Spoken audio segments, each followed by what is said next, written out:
Hello বন্ধুরা, আমি মনীষা আবারও চলে এসেছি একটা নতুন ব্লগ নিয়ে। তো সেদিন ছিল মায়ের জন্মদিন। তো তার জন্যই অফিস থেকে দুজন মিলে পৌঁছে গিয়েছিলাম মায়ের জন্য একটা ছোট্ট কেক নিয়ে। তো মা যেহেতু খুব একটা ক্রিম কেক খায় না, তো তার জন্য ভাবলাম মায়ের জন্য ফ্রুট কেক নিয়ে যাই।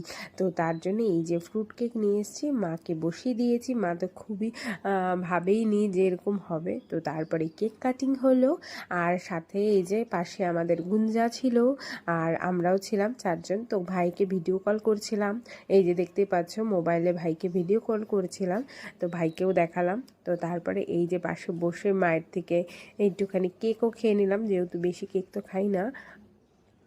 তারপরে এই যে গুঞ্জাকে খাইয়ে দিল সবাইকে একে একে, আমিও একটু মাকে কেক খাইয়ে দিলাম, বাবাকেও কেক খাইয়ে দিল মা। তারপরে আমরা মার জন্মদিন মাকে, তারপরে আমরা একটু স্ন্যাক্স নিয়ে গেছিলাম, সেটাই সবাই মিলে খেয়ে নিলাম। আর এই যে দেখতেই পাচ্ছ মাকে আমি কেক খাইয়ে দিলাম।